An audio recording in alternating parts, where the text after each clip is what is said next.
فاتحہ۔ بسم اللہ الرحمن الرحیم الحمد للہ الرحمن الرحیم مالک یوم الدین ایاک نستعین اهدنا الصراط المستقیم صراط الذین انعمت علیہم۔ ایک صلوات پڑھ لیجئے بآواز بلند۔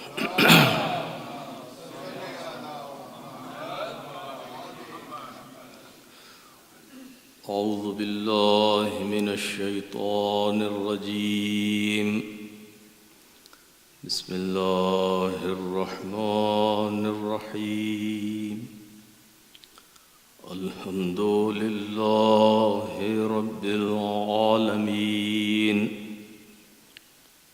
بارئ الخلائق اجمعین، والصلاة والسلام على سيدنا ونبينا ومولانا أبي القاسم محمد صلى محمد وعلى محمد وعلى أهل بيته الطيبين الطاهرين الذين أذهب الله عنهم الرجس وطهرهم تطهيرا، اللهم صل على محمد وعلى محمد، واللعنة الدائمة على أعدائهم أجمعين. أما بعد، فقال رسول الله صلى الله عليه وآله وسلم: إني تارك فيكم الثقلين، كتاب الله وعترتي أهل بيتي، ما إن تمسكتم بهما لن تضلوا بعدي. صلوات.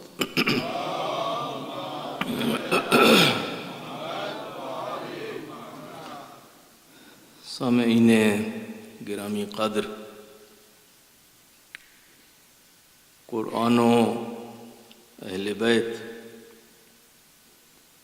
کے موضوع پہ آج ہماری چوتھی گفتگو ہے،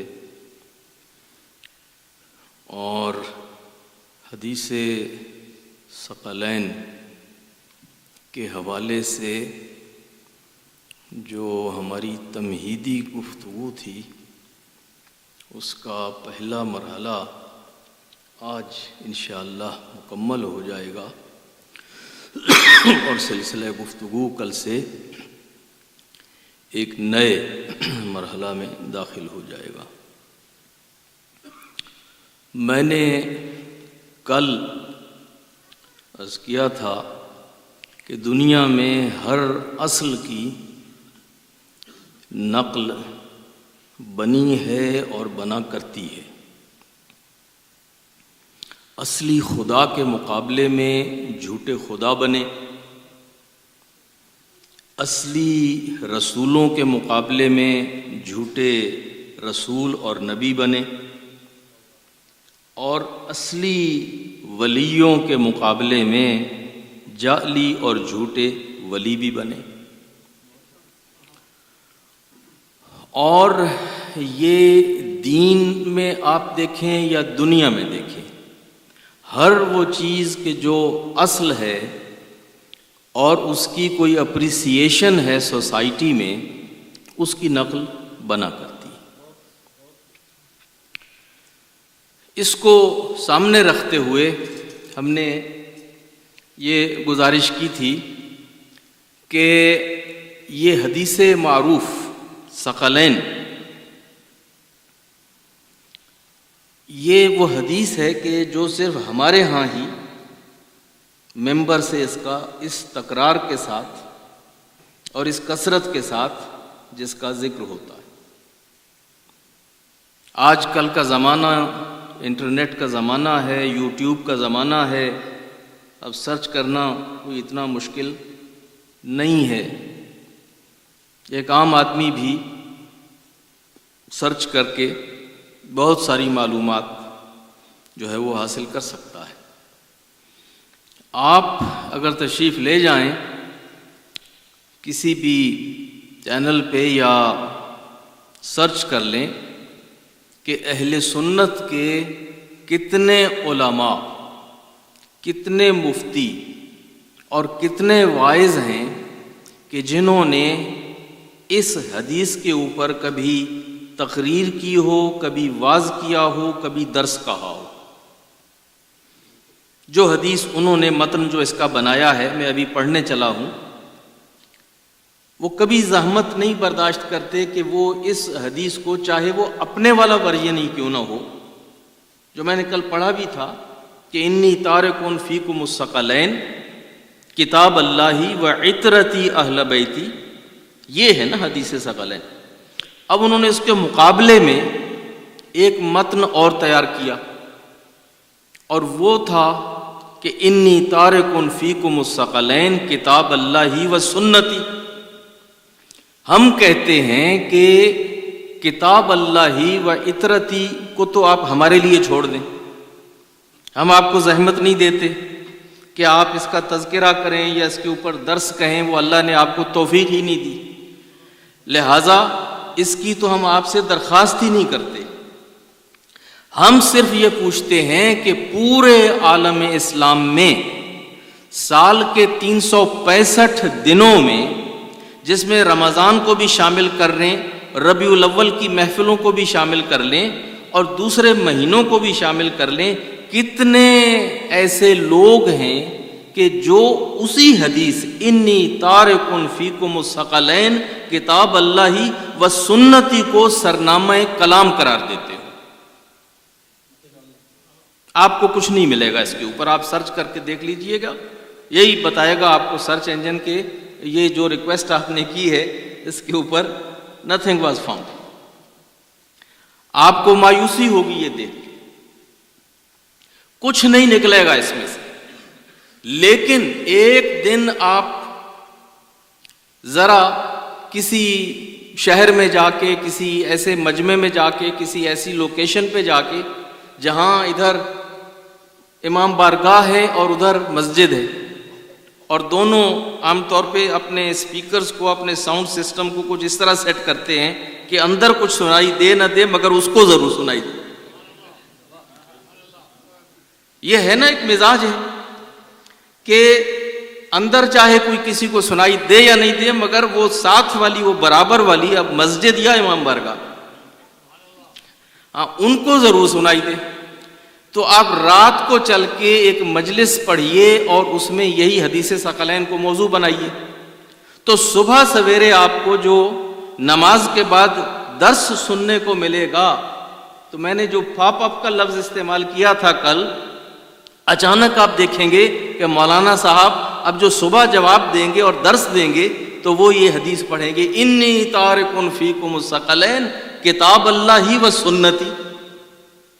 جو داخل دفتر حدیث ہے، جس بیچاری کو کبھی ہاتھ نہیں لگایا جاتا، کبھی اس پہ بات نہیں کی جاتی، کبھی اس کا تذکرہ نہیں کیا جاتا، مگر جیسے ہی کتاب اور عطرت اہل بیت کا تذکرہ ہوگا تو وہ بھولی ہوئی حدیث ان کو یاد آ جاتی ہے۔ اور اصل میں اس حدیث کا مقصد اور مصرف بھی یہی ہے، توجہ ڈائیورٹ کرنا۔ انوسنٹ مسلمان جو ہے بیچارہ، سادہ لوح مسلمان، اس کی توجہ کو اہل بیت سے ڈائیورٹ کرنا، یہ ہے ان کا اصل مقصد، لہٰذا وہ حدیث اس طرح کی یہ بنا دی گئی۔ ٹیکنیکلٹی سے ذرا گریز کرتے ہوئے، ایک تو وقت کے دامن میں بھی اب اتنی گنجائش نہیں ہے اور میں آپ کو بور بھی نہیں کرنا چاہتا، یہ ٹیکنیکل درس حدیث تو ہے نہیں، یہ کوئی نہ حوزہ ہے نہ مدرسہ ہے کہ جہاں پہ بیٹھ کے میں وہ ساری ٹیکنیکل ٹرمز استعمال کروں، لیکن جو چیزیں آپ سننے کے عادی ہیں اور جن اصطلاحات سے آپ کے کان مانوس ہیں، ان کو استعمال کرتے ہوئے میں کہتا ہوں کہ علماء حدیث کا اس پہ اتفاق ہے کہ یہ حدیث ثقلین جس کا متن ہمارے ہاں پڑھا جاتا ہے، یا تو اس کو متواتر مانتے ہیں کہ یہ متواتر ہے، یعنی اتنے ذریعوں سے، اتنے طرق سے، اتنے راویوں سے یہ روایت ہوئی ہے کہ یہ حد تواتر کو پہنچ چکی ہے۔ کچھ تو علماء محدثین اہل سنت کے بھی یعنی اس کے قائل ہیں کہ یہ متواتر ہے، ہم تو قائل ہیں ہی، وہ بھی اس کے قائل ہیں۔ یا جو اس کے تواتر کے قائل نہیں ہیں، وہ اس کو ٹیکنیکلی متواتر نہیں سمجھتے، مگر وہ بھی یہ ضرور کہتے ہیں کہ یہ حدیث بہت سارے طریقوں سے اور بہت سارے سلسلوں سے روایت ہوئی، لہا طرق مختلفہ و لہا طرق کثیرہ۔ ابن حجر مکی نے بھی اپنے نہج البلاغہ، اپنے اس میں جو اس کی کتاب ہے سوائق محرقہ، اس میں اس کے لیے وَلَہَا طُرُقٌ کثیرہ وَلَہَا طُرُقٌ مختلفہ، اور 26 صحابیوں کا تو ابن حجر مکی نے بھی اعتراف کیا کہ کم از کم 26 صحابی ہیں کہ جنہوں نے اس حدیث کو نقل کیا۔ تو یہ حدیث جو ہے یا تو متواتر ہے اور یا کم از کم ایک ایسی حدیث ہے کہ جو کثرت سے روایت ہوئی ہے اور نقل ہوئی ہے۔ اچھا، اس کے مقابلے میں وہ جو متن ہے کہ کتاب اللہ و سنتی والا متن، اس کے بارے میں جو علماء اہل سنت خود، جو ان کے محققین ہیں، جو ان کے علماء ہیں، جو حدیث کے ایکسپرٹ ہیں، وہ یہ کہتے ہیں کہ یہ حدیث مرسل ہے۔ یہ حدیث مرسل ہے یا یہ منقطع ہے، یعنی اس کا جو سلسلہ سند ہے اس کے اندر خلا، یعنی پوری سند اول سے لے کر آخر تک اس کی موجود نہیں ہے، ایک جگہ سے شروع ہوتی ہے اور پھر پایہ ثبوت کو اور آخری منزل تک پہنچنے سے پہلے موقوف ہو جاتی ہے۔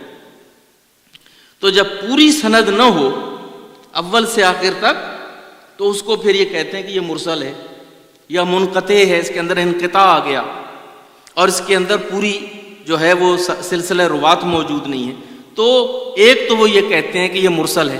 اب علم حدیث کی روشنی میں اور اہل سنت کے علم حدیث کی روشنی میں کہہ رہا ہوں، ان کو بڑا ناز بھی ہے کہ ہمارا علم حدیث بڑا ڈیولپڈ ہے، اور اہل سنت کا علم حدیث اور علم رجال، اس پہ ان کو بڑا ناز ہے کہ وہ بڑا ڈیولپڈ ہے اور بڑا آرگنائزڈ ہے۔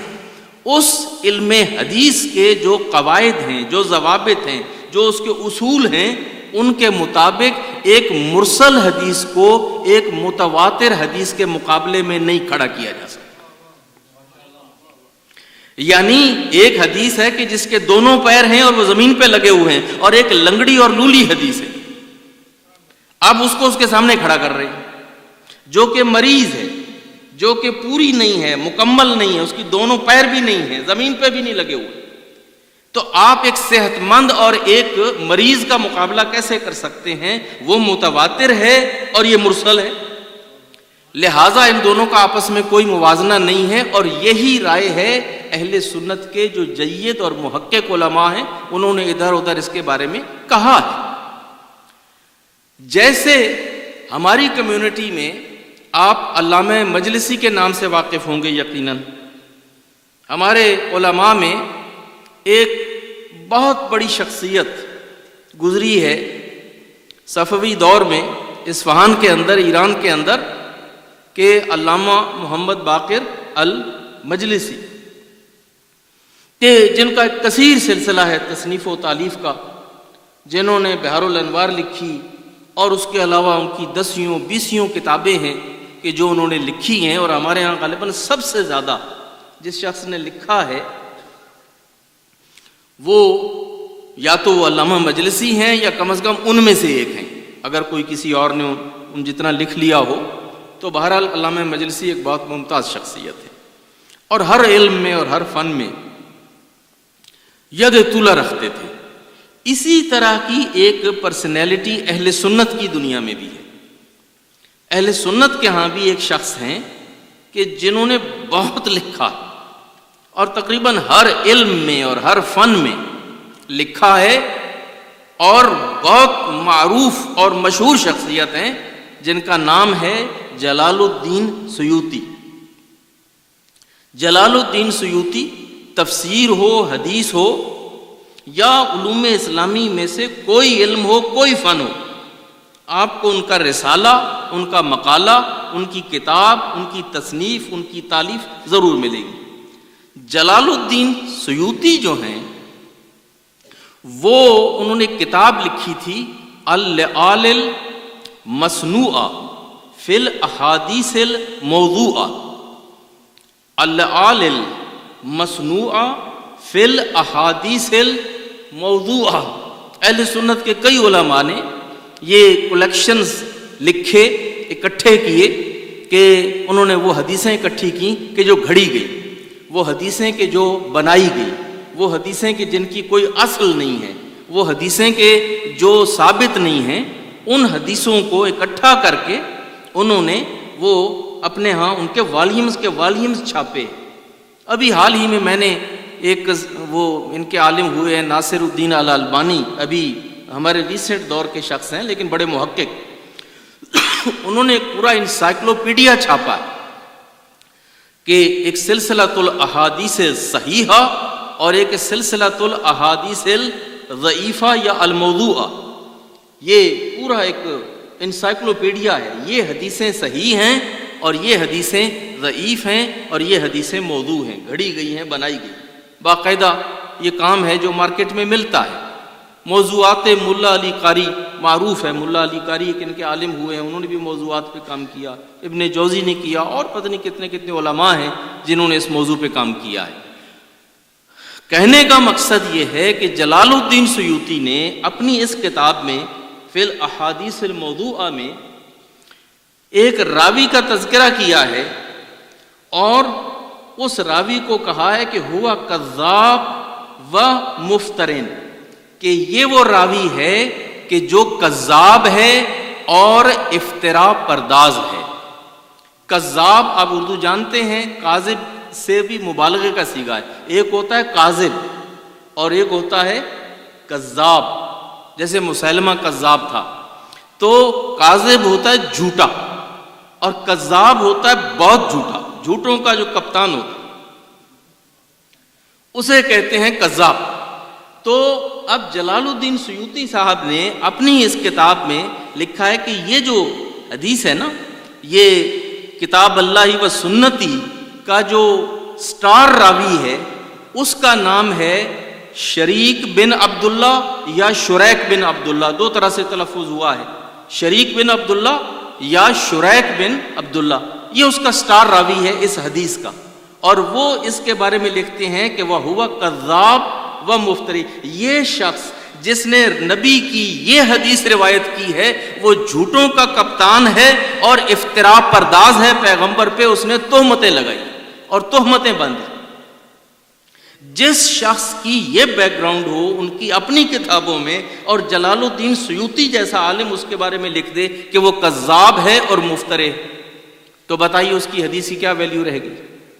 نہ صرف یہ ہے کہ مرسل ہے، نہ صرف یہ ہے کہ منقطع ہے، بلکہ اس کے راویوں میں شریک بن عبداللہ یا شریک بن عبداللہ یہ راوی ہے، اور معاف کیجئے گا مجھے اشتباہ ہوا، شریک یا شریک نہیں، اس کا نام کثیر ہے، کثیر بن عبداللہ، کثیر بن عبداللہ ہے، اور یہ کثیر اور ابن کثیر نے بہت کثرت کے ساتھ گول کھلائے ہوئے ہیں۔ یہ آپ ادھر ادھر نظر ڈالیں گے تو آپ کو بہت سارے کثیر بھی ملیں گے اور ابن کثیر بھی ملیں گے، اور ابن کثیر کا تو میں اردو میں ترجمہ بھی نہیں کر سکتا۔ عام طور پہ آدمی، مطلب آپ کسی آدمی کے بارے میں کوئی یہ کہہ دے کہ ابن کثیر اور پھر اس کا ترجمہ کر دے کہ اس میں بہت سارے لوگوں کا حصہ ہے، تو پھر اللہ معاف کرے، ایک صلوات پڑھیے بآواز بلند۔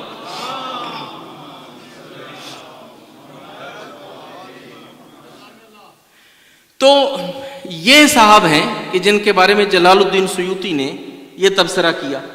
دوسرا اس کا جو سٹار راوی ہے اسی حدیث کا وہ ہے اکرمہ، جو ابن عباس سے روایت کرتا ہے، اور اس نے اتنا کچھ ابن عباس کے نام پہ جھوٹ بولا ہے، اتنا جھوٹ بولا ہے ابن عباس کے نام پہ، اور یہ خارجی تھا، دشمن اہل بیت تھا. تو اکرمہ کہ جو خارجی تھا، دشمن اہل بیت تھا، جس کی زندگی کا مقصد ہی اہل بیت کی دشمنی ہو، اگر وہ آ کے یہ حدیث ثقلین کے مقابلے میں گھڑے اور بنائے اور بیان کرے، تو میں سمجھتا ہوں کہ ہر آدمی کو سمجھ جانا چاہیے کہ اس کے پیچھے کیا ہے، اس حدیث کے پیچھے مقصد کیا ہے. یہ حدیث صرف اس لیے بنائی گئی کہ ڈائیورٹ کی جائے اٹینشن، اور وہ جو اصل متن ہے حدیث ثقلین کا، اس کو لوگوں کی نظروں میں مشکوک کر کے اور یہ کہہ دیا جائے کہ رسول اللہ نے تو اللہ کی کتاب اور اپنی سنت کا کہا تھا، اور یہ انہوں نے سنت کو نکال کے سنت کی جگہ پہ اطرت کو رکھا.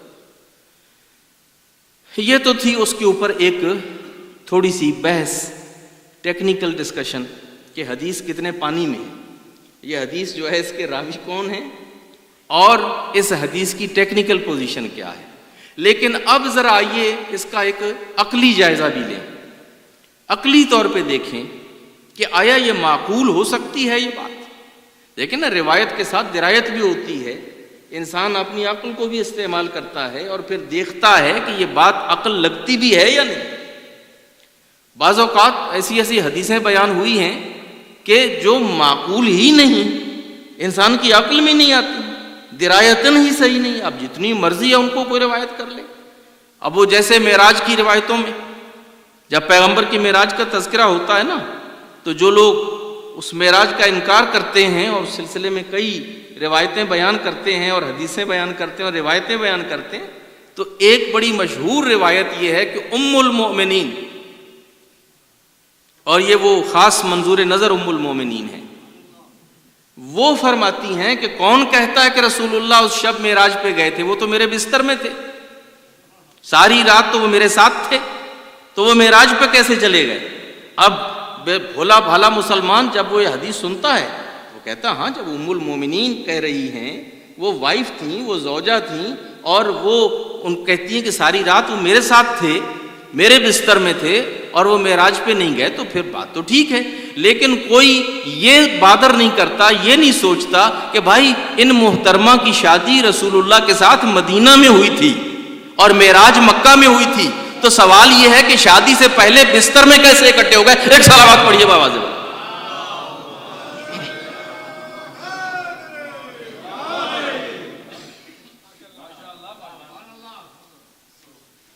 شادی مدینہ میں ہو رہی ہے، رخصتی مدینہ میں ہو رہی ہے، معراج مکہ میں ہو رہی ہے، اور رسول اللہ معراج پہ نہیں گئے، اس لیے نہیں گئے کہ ساری رات میرے بستر میں تھے. لا حول ولا قوت الا باللہ. یعنی لیکن یہ ہے، یہ گل کھلائے گئے ہیں. اب وہ بھولا بھالا مسلمان، جسے میں نے کل لفظ استعمال کیا تھا ایموشنل بلیک میل کا، جو اس کو ایموشنلی بلیک میل کیا جاتا ہے، کبھی نبی کا نام لے کے، کبھی کسی ام المومنین کا نام لے کے، کبھی کسی صحابی کا نام لے کے، کبھی کسی بہت بڑے عالم کا نام لے کے، اور وہ آدمی بیچارہ مجبور ہو جاتا ہے، کہتا ہاں اگر ایسا ہے تو پھر ایسا ہی ہوگا.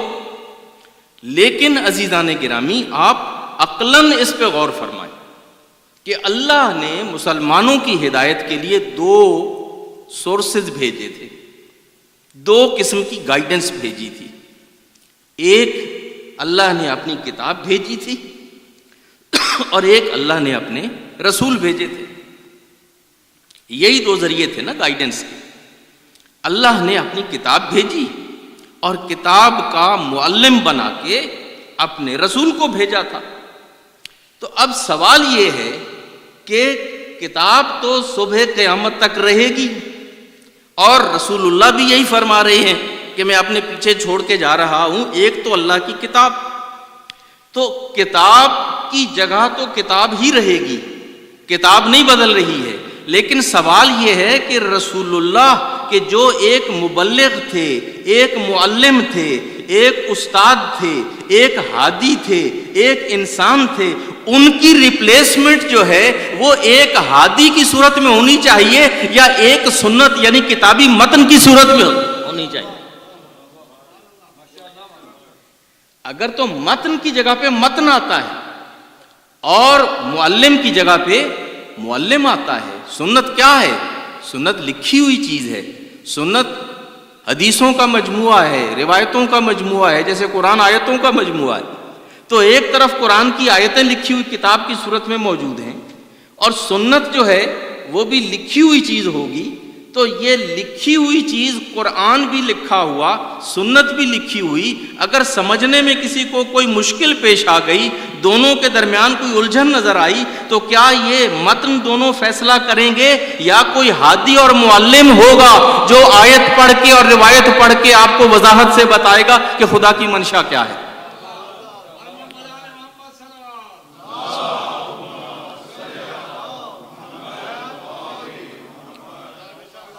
قرآن بھی ٹیکسٹ ہے اور سنت بھی ٹیکسٹ ہے، تو دونوں ٹیکسٹ جو ہیں وہ نہیں ہدایت کر سکتے ہمیشہ کے لیے۔ ایک ٹیکسٹ ہوگا اور ایک ٹیکسٹ کو انٹرپریٹ کرنے والا ہوگا، ایک ٹیکسٹ ہوگا، ایک ٹیکسٹ کو انٹرپریٹ کرنے والا ہوگا۔ تو ٹیکسٹ قرآن ہے اور اس کو انٹرپریٹ کرنے والی اطرت اہل بیت ہے، اور اطرت اہل بیت نے اس کو انٹرپریٹ کر کے دیا ہے۔ عزیزان گرامی، اگر بات یہ ہو کہ صرف قرآن چھوڑا ہے اور قرآن کے ساتھ سنت چھوڑی ہے، تو سوال یہ ہے کہ قرآن تو لکھنے کا فیصلہ کر لیا گیا، قرآن پڑھا بھی جاتا تھا، پڑھایا بھی جاتا تھا، لکھا بھی جاتا تھا اور لکھ بھی لیا گیا۔ سوال یہ ہے کہ پھر وہ ڈسکریمنیشن کیوں کیا گیا؟ اس وقت خلافت اول کے زمانے سے خلافت دوسری ثانیہ کے زمانے سے عمر بن عبد العزیز کے زمانے تک 100 سال تک قرآن تو لکھا جاتا رہا، مگر سنت کے لکھنے پہ پابندی تھی۔ تو کیا اگر یہ سنت رسول چھوڑ کے گئے ہوتے اپنے بات انٹرپریٹ کرنے کے لیے، تو جیسے ایک طرف قرآن لکھا جاتا تھا، دوسری طرف سنت کو بھی لکھا جاتا۔ قرآن کو لکھنا اور سنت کے لکھنے پہ پابندی لگانا بتاتا ہے کہ خود حکومت بھی اس متن حدیث کو تسلیم نہیں کرتی تھی۔ خود حکومت کا عمل یہ بتا رہا ہے کہ وہ بھی اس حدیث کے متن کو تسلیم نہیں کر رہا، اس لیے کہ اگر وہ سورس ہوتا تو پھر اس کو بھی لکھا جاتا، پھر اس کی بھی تعلیم ہوتی، اس کے بھی اوپر آزادی ہوتی۔ مگر آپ کو معلوم ہوگا کہ حدیث کے لکھنے پہ، حدیث کے بیان کرنے پہ پابندی تھی، اور یہ پابندی جو وفات رسول سے شروع ہوئی، یہ پابندی عمر بن عبد العزیز کے زمانے تک رہی۔ لگ بھگ 100 سال حدیث کے لکھنے پہ پابندی، سنت کے لکھنے پڑھنے بیان کرنے پہ پابندی تھی۔ اب ظاہر علماء نے اس کی بہت ساری وجوہات بیان کی ہیں، ان میں سے ایک بڑی وجہ یہ تھی کہ سنت اور حدیث پہ اس لیے پابندی تھی کہ حدیث میں بہت بڑا ذخیرہ حدیثوں کا وہ تھا کہ جو ان حکمرانوں کی جو من مانیاں تھیں وہ ان کا راستہ روکتا تھا۔ وہ ان حکمرانوں، قرآن کی تو انٹرپریٹیشن آسانی سے کی جا سکتی ہے، قرآن کی آیتیں ہیں، ان کا عمومی بیان ہوتا ہے، اور آیات احکام ہیں بھی لمیٹڈ، تو قرآن کی من مانی تفسیر اور تعویل کرنا آسان ہے، اور پھر اس کے بعد یہ حکمران اپنی مرضی سے قانون بناتے تھے۔ لیکن سنت رسول اور حدیث رسول جو ہے وہ پھر ان کا راستہ روک لیتی تھی۔ ادھر یہ کوئی کام کرتے تھے، ادھر سے کوئی شخص آیا، اس نے کہا میں نے تو دیکھا رسول اللہ نے یہ فرمایا تھا، میں نے تو دیکھا رسول اللہ نے یہ کیا تھا۔ جب 1 2 4 آدمی نے آ کے رسول کی حدیث سنائی اور ان کو بتایا کہ آپ ایسا مت کریں اس لیے کہ رسول کا عمل یہ تھا، انہوں نے حدیث کے اوپر ہی پابندی لگا دی، انہوں نے حدیثوں کے اوپر ہی پابندی لگا دی، کہا حدیث رسول کی تھی مگر ہم خود، اور یہ عام آدمی اس بات کو نہیں سمجھتا، عام آدمی کے علم میں نہیں۔ دیکھیے ہم شیعوں کا یہ اصول ہے کہ ہم صاف صاف کہتے ہیں، ہم صاف بولتے ہیں، ہم کہتے ہیں دیکھیے ہم اللہ کی کتاب کو مانتے ہیں، اللہ کے رسول کو مانتے ہیں، اور ان کے اہل بیت کی ہر بات کو نص سمجھ کے، معصوم کی بات سمجھ کے تسلیم کرتے ہیں اور اس کے پابند ہیں، وہ حجت خدا ہے، اللہ کی طرف سے ہادی ہیں، اور جو کہتے ہیں ہم اس کو من و ان تسلیم کرتے ہیں۔ یہ ہے ہماری پوزیشن۔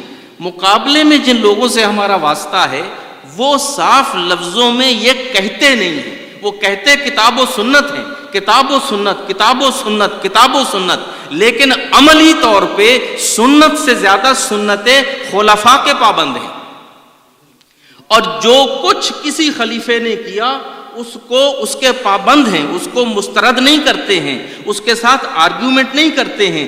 جو اس نے کیا وہ متن اسلام بن جاتا ہے۔ جو خلیفہ نے حکم دیا، جو خلیفہ نے عمل کیا، وہ اسلام میں قانون کا حصہ بنتا رہا۔ یہ احسان ہے مولا امام حسین علیہ الصلوۃ والسلام کا کہ 61 ہجری میں کربلا کے اس معرکے کے بعد پھر خلافت سے وہ ٹائٹل چھن گیا۔ اب کربلا کے واقعے کے بعد پھر خلافت الگ ہو گئی اور علم اور علماء الگ ہو گئے۔ اب کربلا کے بعد کسی خلیفہ میں ہمت نہیں تھی کہ وہ قانون بنائے گا، وہ اسلام کے حلال و حرام کا فیصلہ کرے گا۔ حلال و حرام کے فیصلے یزید اور یزید کے بعد جو خلفاء تھے ان سے چھن گئے، اور یہ فقہاء کے پاس چلے گئے، یہ علماء کے پاس چلے گئے۔ میں کہتا ہوں یہ نمک حرامی ہے ان علماء کی اور ان مفتیوں کی امام حسین کے حق میں، کہ اگر یہ مفتی بنے ہیں تو امام حسین کے صدقے میں بنے ہیں، اگر یہ عالم بنے ہیں، اگر یہ فقیہ بنے ہیں، اگر ان کے پاس پوڈیم آیا ہے، اگر ان کے پاس ممبر آیا ہے، اگر یہ اس پوزیشن میں ہوئے ہیں کہ یہ قال اللہ اور قال الرسول کر کے قانون بنائیں، قانون کی تفصیل بیان کریں، یہ قربانی امام حسین کا نتیجہ ہے، یہ کربلا کا نتیجہ ہے۔ ابو حنیفہ ہو یا مالک ہو یا شافعی ہو یا احمد بن حنبل ہو، ان میں سے کوئی امام نہ بن سکتا اگر حسین اپنے گھر کو آ کے کربلا میں اس طرح سے قربان نہ کر دے۔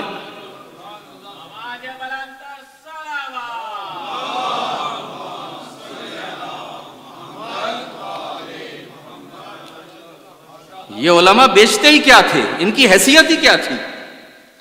ابو ہریرہ عالم نہیں تھا، اس کو خلیفہ نے کوڑے مارے اور درے مارے، اور اگر وہ عالم نہیں تھا تو اس کی حدیثیں یاد کر کے یہ مولوی کیسے بن گئے؟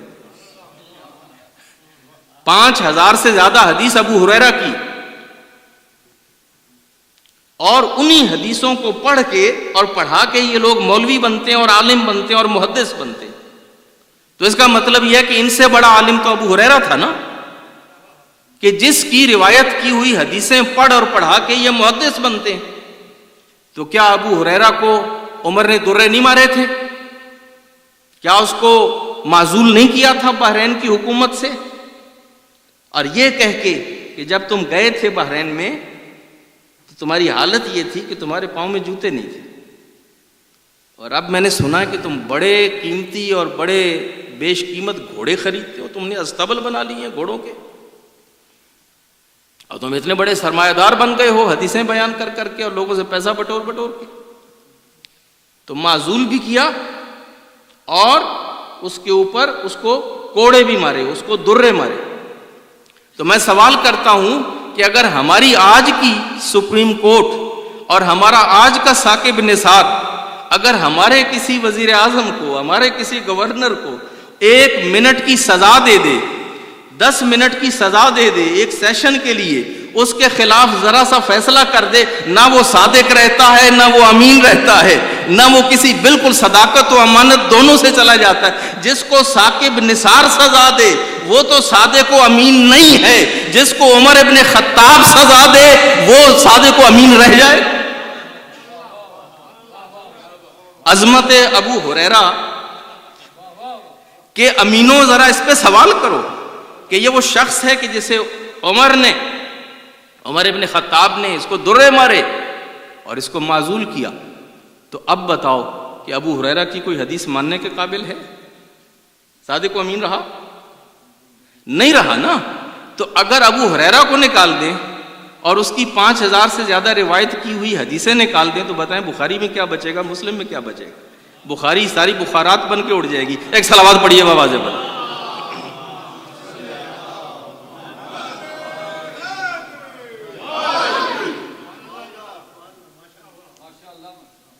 5000 سے زیادہ حدیثیں روایت جو کی ہیں ابو ہریرہ صاحب نے، اگر وہ ساری نکل جائیں تو پیچھے بخاری میں کیا بچا اور مسلم میں کیا بچا؟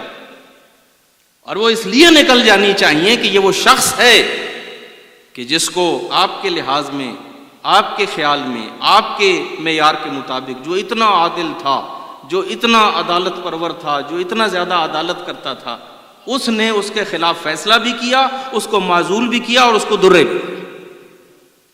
تو یہ معیار ہے حدیث کا عزیزان گرامی، کہ جو حدیث آئی وہ بنا لی اور اس کو روایت شروع کر دیا۔ تو انٹرپریٹیشن کے لیے متن کو اس کو متن نہیں انٹرپریٹ کرتا، متن کو انٹرپریٹ کرنے کے لیے ایک جیتے جاگتے انسان کی ضرورت ہے، ایک جیتے جاگتے انسان کی ضرورت ہے کہ جو اس کو انٹرپریٹ کرے اور لوگوں کو اس کی تعلیم دے۔ ورنہ اللہ کو کیا ضرورت تھی نبی بھیجنے کی؟ اللہ کو کیا ضرورت تھی نبیوں کو پتھر پڑوانے کی اور ہجرتیں کروانے کی اور شہادتیں دلوانے کی اور یہ جتنے جان جوکھوں میں ڈال کے اور مصائب برداشت کیے ہیں انبیاء نے؟ ضرورت کیا تھی؟ وہ آج کا آپ کا فیڈ ایکس ہے، یو پی ایس ہے، اللہ کا جبریل ہوتا تھا۔ اللہ جبریل کے ذریعے سے ہر چوک میں کتاب کا ایک ورژن بھیج دیتا، یہ کتاب ہے، پڑھو، اس پہ عمل کرو۔ لیکن اللہ نے ہر کتاب کے ساتھ نبی بھیجا ہے، رسول بھیجا ہے، اس لیے کہ کتاب کو وہ انٹرپریٹ کرے، کتاب کو بیان کرے۔ یا نئی کتاب لایا یا اسی پرانی کتاب کی آ کے تعلیم دی۔ اور پھر آپ تاریخ اسلام کا مطالعہ کر کے دیکھیے، ایک مرحلہ نہیں ہے، بہت مرحلے ہیں جہاں پہ سنت والوں کو اب یہی نہیں معلوم ہو رہا کہ سنت کیا ہے۔ لہذا کبھی بیٹیوں کے دروازے کھٹکھٹائے گئے کہ جناب ذرا یہ مسئلہ درپیش ہے، آپ ذرا ہماری مدد فرما دیجئے۔ کبھی اعلان کر کے سارے شہر کے صحابہ کو اکٹھا کیا کہ یہ مسئلہ درپیش ہے، ذرا بتائیے اگر کسی نے کوئی چیز سنی ہو تو۔ اور پھر اس کے بعد یہ ہے کہ ایک دروازہ ایسا بھی تھا کہ ویسے تو اس دروازے کو پسند نہیں کیا جاتا تھا، لیکن جب کسی مشکل میں پھنس جاتے تھے حکمران تو پھر آتے اسی دروازے پہ ہی تھے، اور پھر اسی دروازے پہ جس کو مولا مولا کر کے نہیں پکارتے تھے، پھر لولا لولا کر کے لولا دروازے پہ کیوں آتے تھے؟ سنت تو آپ کے پاس تھی، سنت تو آپ کے پاس تھی، تو پھر آپ علی کے دروازے پہ کیوں آتے تھے؟ پھر آپ اپنی بیٹیوں کے دروازوں پہ کیوں جاتے تھے؟ سنت تو تھی آپ کے پاس۔ لیکن سنت کو انٹرپریٹ کرنے کے لیے ایک معصوم ذریعے کی ضرورت ہے۔ قرآن کہیں نہیں جا رہا تھا، رسول اللہ جا رہے تھے۔ قرآن تو ویسے کا ویسا رہے گا، لیکن اب رسول کی جگہ پہ اسی کو اپوائنٹ کیا جائے گا جو رسول جیسا ہو، طیب و طاہر ہو، علم الہی کا مالک ہو، اور جو اپنے خواہشات نفس سے نہ بولنے والا ہو۔ وہ صرف وہی بولے جو مرضی و منشاء خدا ہے، جو مرضی و منشاء خدا ہے اس کے ماتحت جو گفتگو کرتا ہے وہی انٹرپریٹ کرتا ہے حدیث کو۔ اور پھر سنت، یہ میں جو آپ کے سامنے بات کرنے چلا ہوں، یہ ان کے تمام علماء کا اس پہ اتفاق ہے۔ سنت جو ہے وہ سارے مسائل، جیسے قرآن کی آیتوں سے سارے مسائل نہیں ملتے اور آپ کو حدیث کی طرف رجوع کرنا پڑتا ہے، ایسے ہی ہر چیز جو ہے وہ سنت میں بیان نہیں ہوئی۔ سنت کے پیغمبر کے زمانے میں وہ مسائل پیدا نہیں ہوئے تھے، وہ مسائل پیش نہیں آئے تھے، لہذا رسول اللہ کی سنت بہت سارے مسائل کے اوپر ملتی نہیں ہے، وہاں پہ پھر مشکل پیش آتی ہے۔ تو تمام محدثین اور فقہا اور علماء کا اتفاق ہے کہ رسول اللہ نے جتنی جنگیں لڑی تھیں وہ مشرکین کے خلاف لڑی تھیں، وہ کافروں کے ساتھ لڑی تھیں۔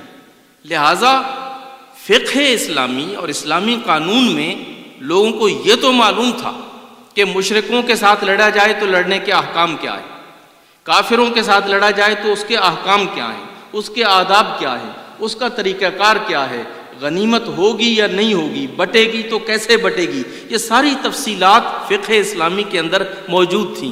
تمام فقہائے اسلام کا اس پہ اتفاق ہے کہ پیغمبر کے زمانے میں چونکہ سیول وار نہیں ہوئی تھی، مسلمان کے خلاف آمنے سامنے آ کے نہیں لڑے تھے.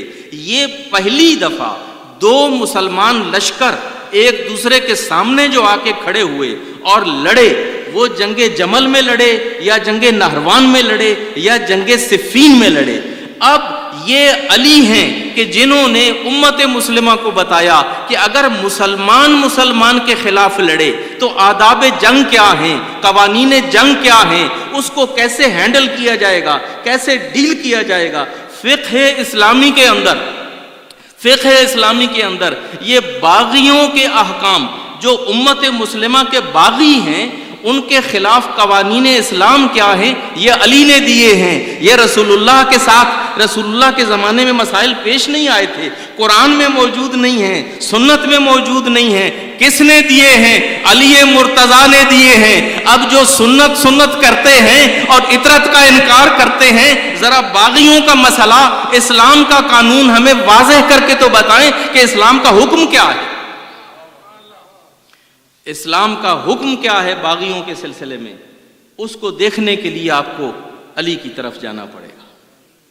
علی ہیں کہ جنہوں نے جنگ جمل، جنگ نہروان اور جنگ صفین میں ان باغی مسلمانوں کے ساتھ جب لڑائی کی ہے، جنگ کی ہے، تو پھر بتایا ہے کہ اس کے قوانین یہ ہیں. چنانچہ مشہور واقعہ ہے کہ جب جنگ ہوئی تھی یہ جمل والی، تو عرب تو عادی تھے مال غنیمت کے، لہذا جنگ تو امیر المومنین اور ان کے ساتھیوں نے جیت لی. اب ہر کسی کی خواہش یہ تھی کہ وہ تو بھاگ گئے تھے میدان چھوڑ کے، اور تھے ہی بھاگنے والے، ان کے پیر کہاں ٹکتے. تو اب وہ جو مال غنیمت ملا تھا لشکر علی مرتضیٰ کو، اب اس کو مال غنیمت کے طور پہ بانٹا جائے آپس میں. تو آئے امیر المومنین نے کہا کہ نہیں، یہ چونکہ مشرک یا کافر نہیں ہیں، یہ ہمارے باغی ہیں، لیکن ٹیکنیکلی ہیں مسلمان، اور انہوں نے ہمارے خلاف خروج کیا ہے، ان کے خلاف جنگ کی ہے ہم نے، مگر ان کا مال غنیمت نہیں ہے، یہ مال نہیں بٹے گا. اب دیکھیے نا، عوام کے دماغ ہوتے ہیں بعض اوقات موٹے، اور وہ کئی دفعہ ٹیکنیکلٹیز کو نہیں سمجھتے. تو آگے سے کسی نے یہ کہا کہ اچھا یہ اچھی بات ہوئی، ہم ان کی جان لے سکتے ہیں مگر مال نہیں لے سکتے. جان لینا جائز ہے مسلمان بھائی کی، مگر مال لینا جائز نہیں ہے. ایک سفسطہ کھڑا کر دیا، ایک مغالطہ. اب علی اپنی بات بیان کر رہے ہیں، ادھر سے کسی نے چھوڑ دی. کہا یہ علی کہتے ہیں کہ مال نہیں ان کا بٹے گا، یعنی ان کی جان لینا جائز تھی اور مال لینا جائز نہیں. تو امیر المومنین کے لیے ایک بحران پیدا کر دیا گیا ان کے اپنے لشکر میں. آپ کو اندازہ نہیں ہے کہ آپ کے ائمہ نے خون جگر پیا ہے، اور کتنے مشکل حالات کا سامنا ائمہ نے اپنے لشکریوں اور اپنے آس پاس والے لوگوں سے کتنے صدمے سہے. رسول اللہ نے بھی سب سے زیادہ صدمے تو خود رسول اللہ نے سہے، اور پھر رسول اللہ کے بعد ائمہ نے بھی.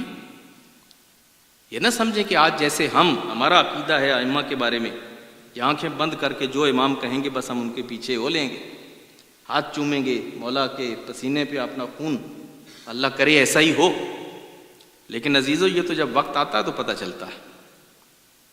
11 اماموں کو تو یہ ایسے شیعہ ملے نہیں، سوائے امام حسین کو وہ جو 72 ملے تھے، باقی تو کسی امام کو ایسے شیعہ ملے نہیں. تو اب آج کیا ہوگا یہ آج کا تو اللہ ہی جانتا. لیکن امام کے لیے ایک کرائسس پیدا ہو گئے امام کے اپنے کیمپ. لوگ چاہتے ہیں کہ مال بٹے اور مولا چاہتے ہیں کہ یہ مال نہیں بٹے. بحث ہوئی اور آرگیومنٹ ہوئے. تو پھر اب دیکھیے، یہ بھی علی کا کمال ہے کہ یہ باب و مدینۃ العلم ہیں اور یہ مشکل کشا ہیں. اور یہ جو مشکل کشا کہا جاتا ہے، انہی نسبتوں سے کہا جاتا ہے کہ کوئی مشکل ایسی نہیں ہے کہ جس کو علی نے حل نہ کیا ہو. کوئی مشکل ایسی نہیں ہے جس کو علی نے حل نہ کیا ہو. لہٰذا جب امیر المومنین نے دیکھا کہ بات ان کو سمجھ میں نہیں آ رہی تو پھر امیر المومنین نے ایک سوال کر دیا، جواب دینے کی بجائے اب ایک سوال کیا. کہا چلے ٹھیک ہے، آپ کہتے ہیں نا مال بٹنا چاہیے، اسیر بھی بٹنے چاہیے اور مال بھی بٹنا چاہیے، تو ہمارے اسیروں میں ایک اسیر جو ہیں وہ ام المومنین عائشہ بھی ہیں. اب آپ بتائیں، ہاتھ کھڑا کریں کہ ان کو اپنی لونڈی کے طور پہ کون لے گا؟ بس یہ سوال آنا تھا کہ اب ہر آدمی جو ہے اس نے اپنے ہاتھ اپنی جیب میں ڈال لیے. ہاتھ کون کھڑا کرے؟ ام المومنین کو، عائشہ کو ہم اپنی کنیز بنائیں، اپنی لونڈی کے طور پہ اپنے گھر لے جائیں؟ ایسا تو نہیں ہو سکتا. تو کہا پھر جو میں کہہ رہا ہوں اس کو مان لو، جو میں کہہ رہا ہوں اس کو مانو کہ یہ جنگ وہ جنگ نہیں ہے، یہ بدر سے مختلف جنگ ہے، یہ احد اور خیبر اور خندق سے مختلف جنگ ہے، اور یہ علی ہی کا حوصلہ تھا ان جنگوں میں جانا اور ان فتنوں کو فرو کرنا. اور امیر المومنین نے کہا بھی ہے، نہج البلاغہ میں موجود ہے کہ نہ مجھ سے پہلے کوئی کر سکا نہ مجھ سے بعد کوئی کر سکے گا. میں نے فتنے کی آنکھ پھوڑ دی ہے اور میں نے فتنے کو فرو کیا ہے، اور اب ان کو میں نے تتر بتر کر دیا. یہ حوصلہ ابو طالب کے بیٹے کا تھا، یہ حوصلہ علی مرتضیٰ کا تھا. تو وہ بات سنت کی ہو رہی تھی. اگر سنت میں سب کچھ موجود ہے تو باغیوں کے ساتھ جنگ کیسے کی جائے گی؟ باغیوں کے ساتھ صلح کیسے کی جائے گی؟ باغیوں کے ساتھ جنگ کے احکام اور آداب کیا ہوں گے؟ قرآن سے کوئی نکال کے ہمیں دکھائے اور سنت رسول سے نکال کے تو ہمیں دکھائے. آپ پوری سیاست ستہ اٹھا کے لے آئیے، آپ فقہ کی ہر کتاب اٹھا کے لے آئیے، آپ کو کہیں یہ مسئلہ نہیں ملے گا. اس مسئلے کو اگر بیان کیا ہے تو اطرت نے بیان کیا ہے، سنت نے بیان نہیں کیا ہے. ایک صلوات پڑھیے بابا.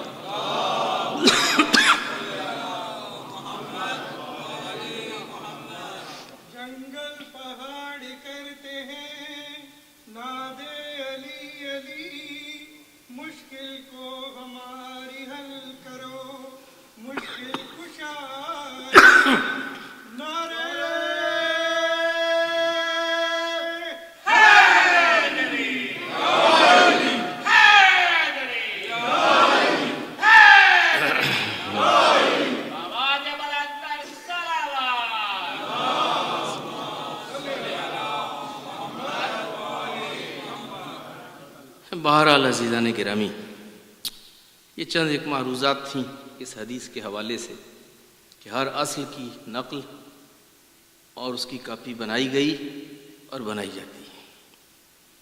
قرآن پہ تو بس نہیں چلا ان کا، لیکن حدیث کے اوپر خوب ہاتھ صاف کیا گیا ہے. اور اتنی حدیث بنائی گئی ہے، اتنی حدیث بنائی گئی ہے کہ وہ آپ شمار نہیں کر سکتے. خود ان کو اپنی یہ کتابیں لکھنی پڑیں، الموضوعات الموضوعات الموضوعات. موضوع عربی میں کہتے ہیں گھڑی ہوئی کو، بنائی ہوئی کو، یعنی خود ان کو اس کے والیم تیار کرنا پڑے. یہ حالت ہوئی. آج یہ چونکہ ایام عزا ہیں، ایک حدیث آپ کو اور ایک مسئلہ آپ کو اور بھی سننے کو بہت ملے گا. میں نے اس کا تذکرہ شاید کل پرسوں یوں ہی برسبیل تذکرہ کیا تھا، اور وہ ہے یہ عاشورہ کے روزے کا. اس کے لیے بھی حدیث ہے کہ اور اس پہ بڑی تاکید کی جاتی ہے. محرم کا مہینہ آتا جاتا ہے تو فوراً ہر طرف سے یہ تبلیغات شروع ہو جاتی ہیں کہ جی محرم آ رہا ہے اور اس سال تو ہم نے ضرور 10ویں کا روزہ رکھنا ہے، عاشورے کا روزہ رکھنا ہے، عاشورے کا روزہ نہ چھوٹنے پائے. بھائی عاشورے کا روزہ کہاں سے آ گیا؟ عاشورے کا روزہ کہاں سے لے لیا تم نے؟ کہا کہ اس کے اوپر حدیث ہے کہ جناب وہ ایسا ہوا کہ رسول اللہ جب ہجرت کر کے تشریف لائے مکہ سے مدینہ، تو جب مدینہ میں داخل ہوئے تو اس دن مدینہ کے یہودیوں نے روزہ رکھا ہوا تھا۔ تو رسول اللہ نے پوچھا کہ بھائی یہ کون سا روزہ ہے؟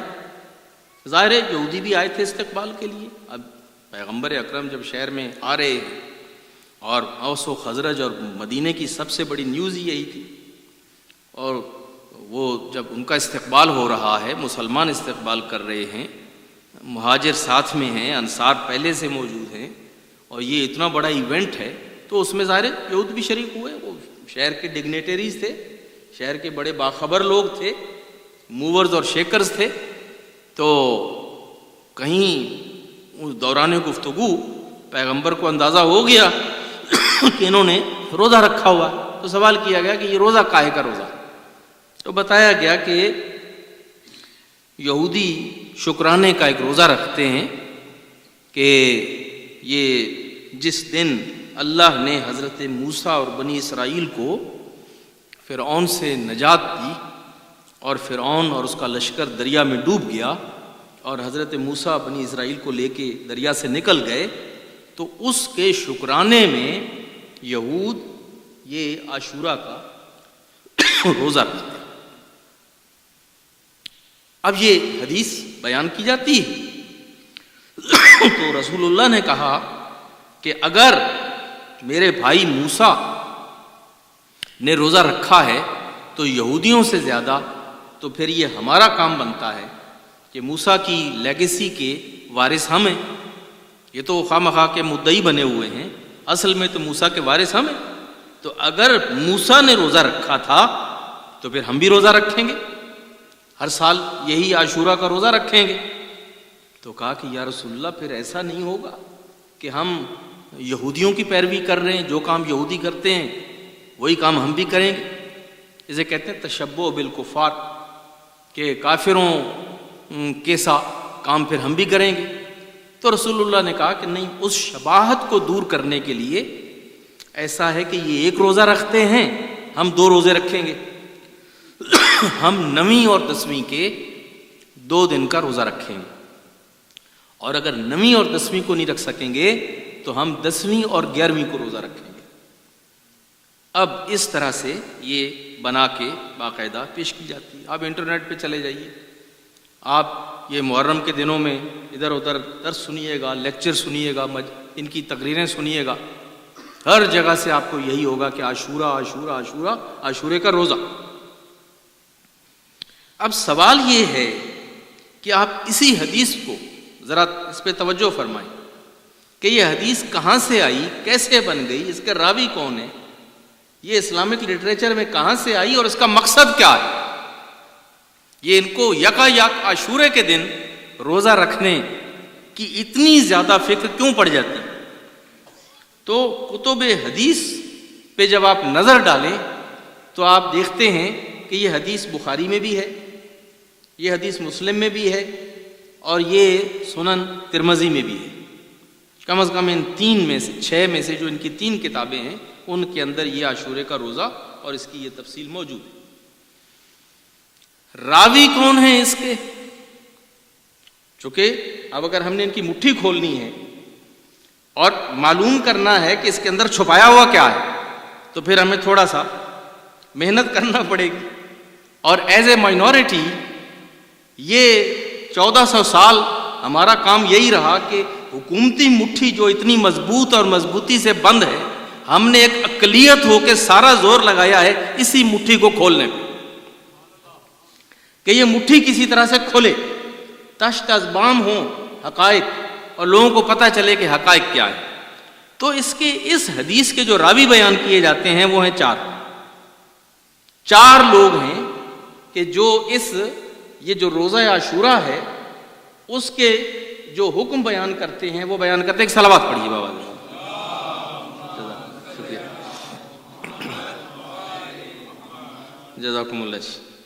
تو 4 راویوں میں سے پہلے راوی ہیں اس کے ابن عباس، کہ جی ابن عباس سے روایت کرتے ہیں، جو سلسلہ روات ہے اس حدیث کا اس میں ایک ابن عباس ہے، اور دوسرے راوی اس کے جو ہیں وہ خیر سے وہی ابو ہریرہ ہیں، مشہور و معروف اور سٹار راوی، اور تیسرے اس کے راوی جو ہیں وہ ہیں ابو موسیٰ اشعری، وہ بھی تاریخ کا جانا پہچانا کردار ہیں، ابو موسیٰ اشعری ہیں۔ اور چوتھے تو پھر کمال کے راوی ہیں کہ جن کا نام سنتے ہی لوگوں کو صرف عاشورے کا روزہ نہیں بلکہ پورے محرم کا ہی روزہ رکھ لینا چاہیے۔ ان کا نام ہے معاویہ ابن ابو سفیان۔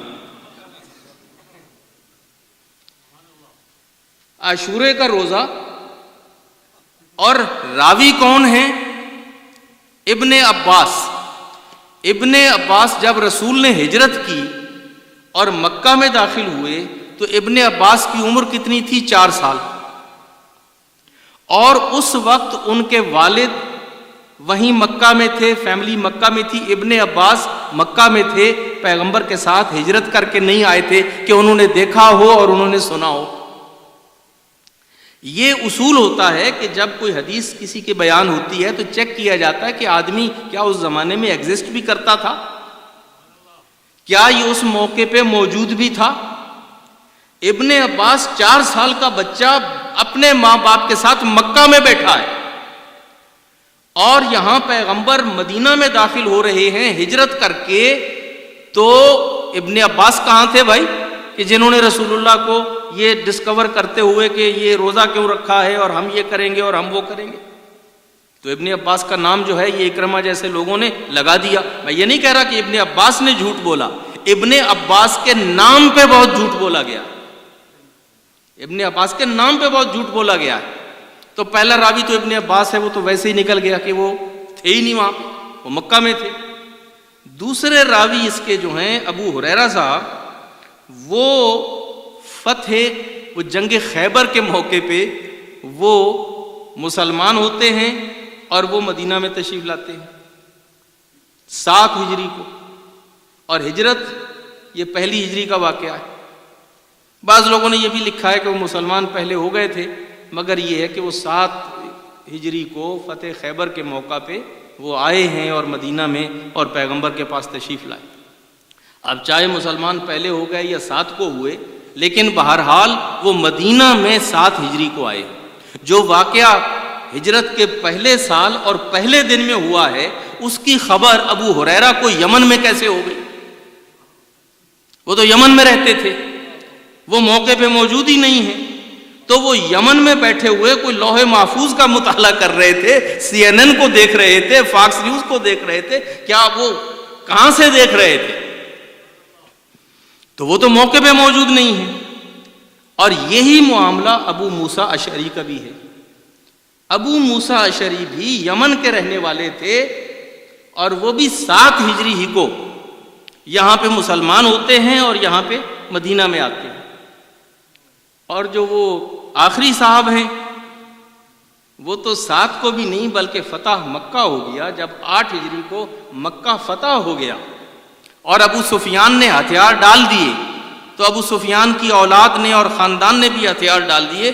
تو معاویہ جو ہیں وہ تو اس وقت مکہ میں مدینہ میں پیغمبر کے ساتھ تھے ہی نہیں، نہ ہجرت کر کے آئے تھے نہ اس وقت موجود تھے، وہ تو 8 ہجری کے بعد میں آتے ہیں۔ تو 4 ہی راوی ہیں حدیث کے، اور چاروں کا پوسٹ مارٹم کر کے دیکھ لیں آپ۔ ابن عباس مکہ میں ہیں، وہ 2 یمن میں بیٹھے ہیں، ایک ابو سفیان کے گھر میں مکہ میں بیٹھے ہیں، اور ہمیں یہ پڑیا دی جا رہی ہے کہ عاشورے کو روزہ رکھو۔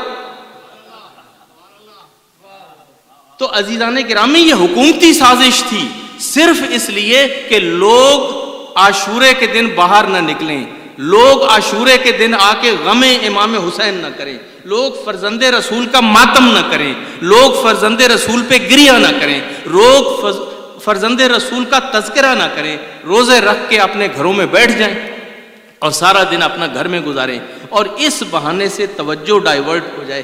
عزاداری کی بجائے یہاں پہ روزے کا استعمال کیا گیا۔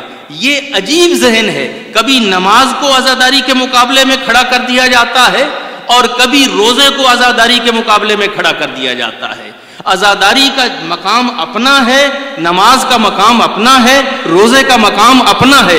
نہ ہم سے بہتر کوئی نماز پڑھتا ہے، نہ ہم سے بہتر کوئی روزہ رکھتا ہے، اور نہ ہم سے بہتر کوئی غم سید الشہداء من۔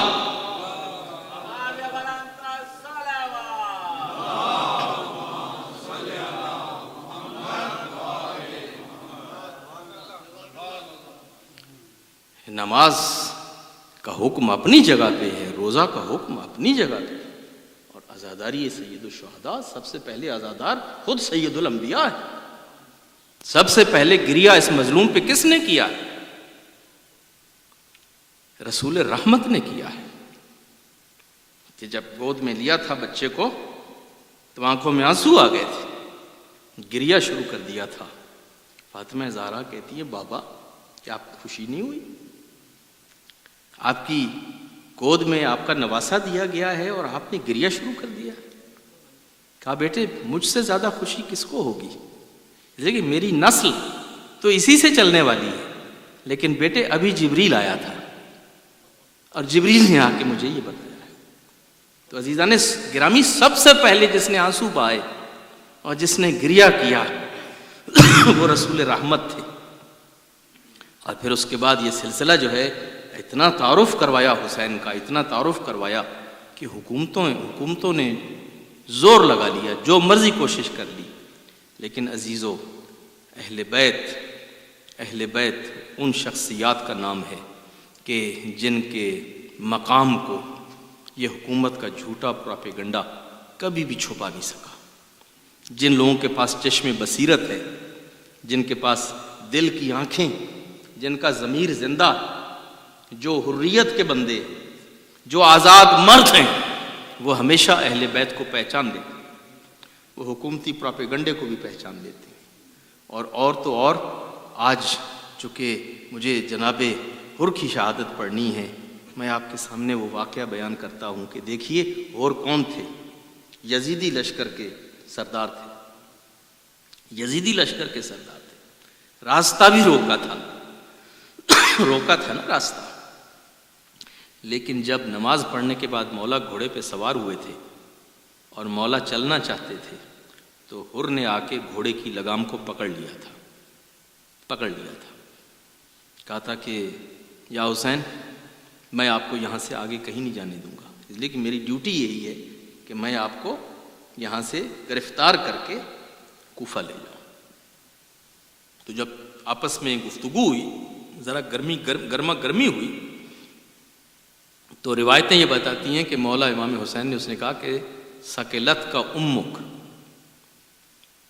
اے حر تیری ماں تیرے ماتم میں بیٹھے، میرے گھوڑے کی لگام کو چھوڑ دے، تیری ماں تیرے ماتم میں بیٹھے اور میرے گھوڑے کی لگام کو چھوڑ دے۔ تاریخوں میں ملتا ہے جب حر نے یہ سنا نا، سردار تھا، 1000 کا لشکر بھی پاس تھا، اس نے کہا اگر دنیا کا کوئی بھی آدمی میری ماں کا نام لیتا تو میں اس کو ترکی بترکی جواب دیتا، میں بھی اس کی ماں کا نام اپنی زبان پہ لاتا، لیکن حسین میری مجبوری یہ ہے کہ میں آپ کی ماں کا نام نہیں لے سکتا۔ حسین آپ نے میری ماں کا نام لیا، کوئی اور ہوتا میں اس کی ماں کا نام لیتا، اس کو جواب دیتا، مگر میری مجبوری یہ ہے کہ میں آپ کی ماں کا نام نہیں لے سکتا۔ میں سمجھتا ہوں یہی حر کی نیکی اور یہی جذبہ اس کے کام آ گیا، یہی جذبہ، ایک جملہ، ایک لمحہ ہوتا ہے نا قبولیت کا۔ خدا کو وہ احترام فاطمہ زہرا جس کا اظہار حر نے کیا تھا، خدا نے حر کو سیو کر دیا، اس آتش جہنم سے اس کو نکال دیا، اور ابھی اس کا تذکرہ ہوگا۔ لیکن اس سے پہلے ایک واقعہ ہے، وہ میں بیان کرنا چاہتا ہوں کہ حر کے لشکر نے جب راستہ روک لیا تھا نا مولا کا، اور وہ نماز کا وقت تھا، تو مولا نے دیکھا کہ اس کا لشکر پیاسا ہے اور سب ہلکان ہیں پیاس سے، وہ خود بھی پیاسے تھے، ان کے گھوڑے بھی پیاسے تھے۔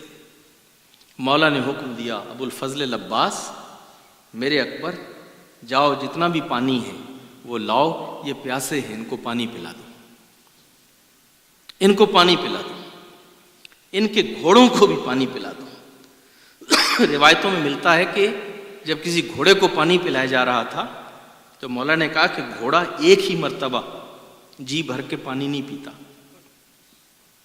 وہ پانی اس کے سامنے رکھا رہے، کیونکہ گھوڑا 2-3 دفعہ آگے پیچھے ہو کے پانی پیتا ہے۔ میک شور کہ یہ سیراب ہو، یہ گھوڑے یہ پیاسے ہیں اور یہ پیاسے نہ رہیں، ان کو سیراب کرو۔ اسی عالم میں روایت یہ بتاتی ہے کہ ایک شخص روایت کرتا ہے کہ میں بہت پیاسا تھا اور مجھے پانی کی طلب تھی، میں نے پانی طلب کیا، مجھے پانی کا ایک مشکیزہ، چھوٹے چھوٹے مشکیزے ہوتے تھے، ایک مشکیزہ دیا گیا۔ میں اتنا پیاسا تھا کہ میں نے ہڑبڑا کے اس کو جب کھولا اور پانی پینا چاہا تو وہ پانی زمین پہ گر گیا اور میں پانی نہ پی سکا۔ پھر مولا دور بیٹھے تھے، اشارہ کیا کہ اس کو دوسرا مشکیزہ دے دو، مجھے ایک مشکیزہ اور دیا گیا، وہ پانی جب آیا میں نے کھول کے پینا چاہا مگر پانی سارا نیچے گر گیا، میں اتنا زیادہ پیاسا تھا، پیاس سے ہلکان تھا کہ میں پھر ڈھنگ سے پانی پی نہ سکا۔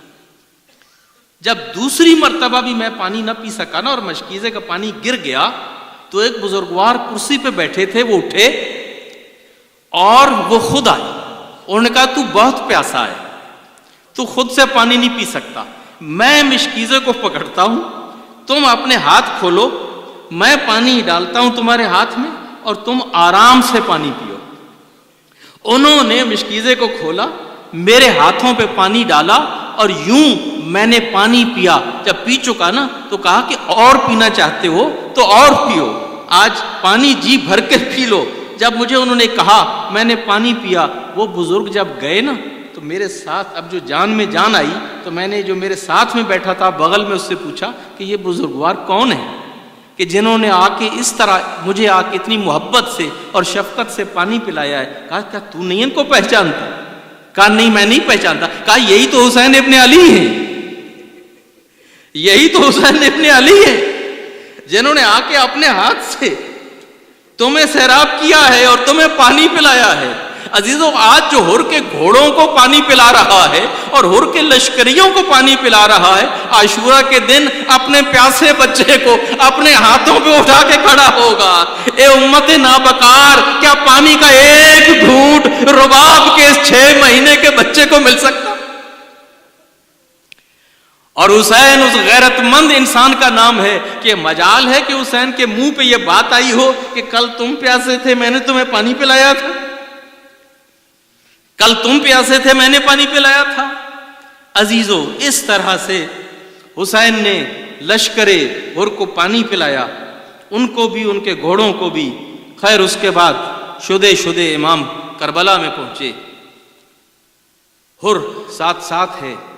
ہر کو جب حکم ہوا کہ آپ یہاں پر ان کو گھوڑوں سے اتار دو اور ان کے خیمے یہیں لگنے چاہیے، یہ ہر تھا کہ جس نے مجبور کیا مولا کو کربلا میں اترنے کے لیے۔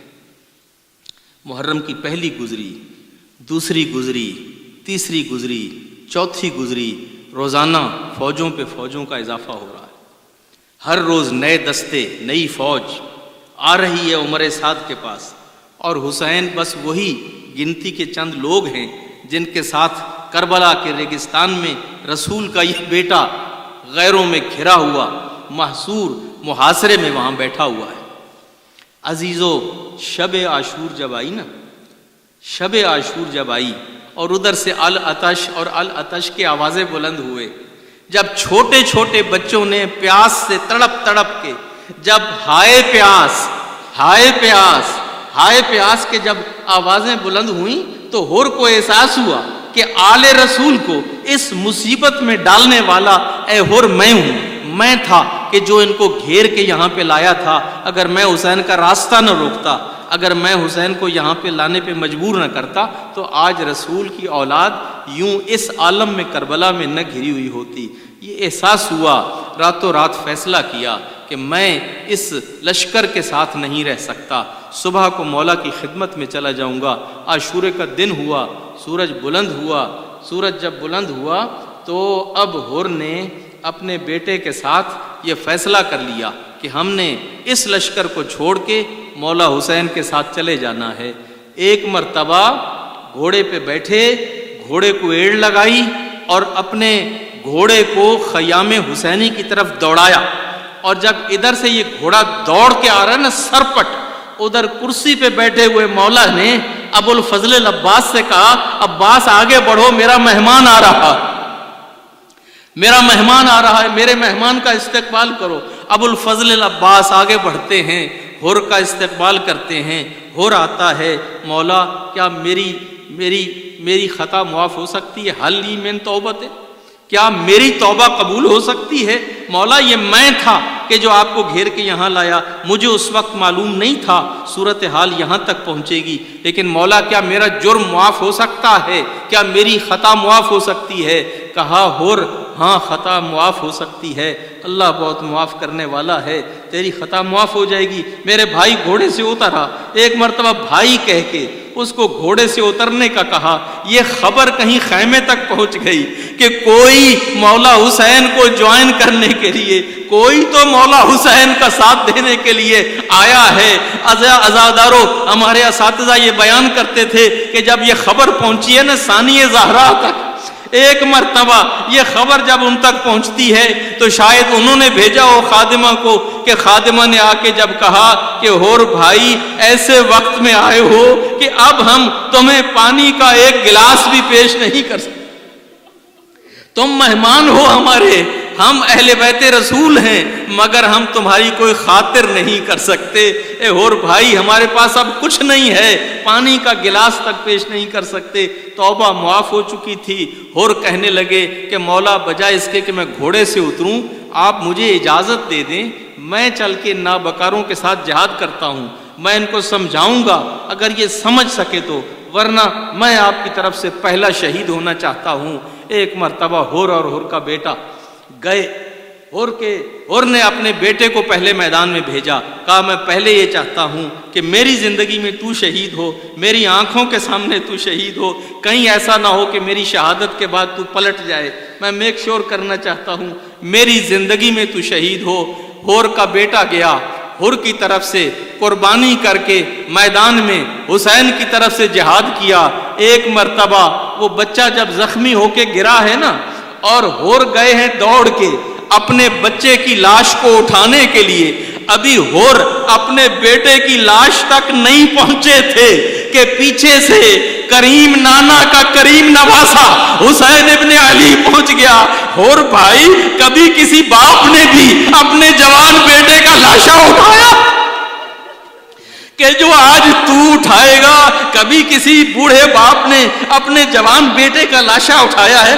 اور ہم موجود ہیں، تیرے بیٹے کا لاشا ہم اٹھائیں گے۔ میں کہتا ہوں مولا آپ نے حور کو تو اس کے بیٹے کا لاشا نہ اٹھانے دیا اور کہا کہ بوڑھا باپ جوان بیٹے کا لاشا نہیں اٹھاتا۔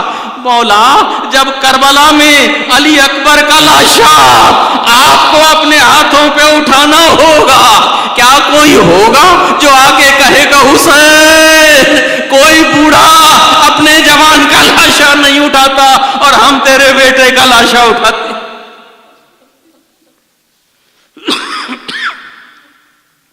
الا لعنت اللہ علی قوم الظالمین وسیعلم الذین ظلموا ای منقلب ینقلبون۔ پروردگار ہماری اس قلیل سی عبادت کو قبول و منظور فرما، بانیان مجلس اور جتنے بھی مومنین و مومنات مجلس میں حاضر ہوئے ہیں، پروردگار سب کی دعاؤں کو مستجاب فرما، حاجات کو پورا فرما، مشکلات کو برطرف فرما، مرحومین کی مغفرت فرما، موجودین کو صحت کاملہ عطا فرما، اور سلطان عادل کا جلد ظہور فرما۔ ماتم حسین۔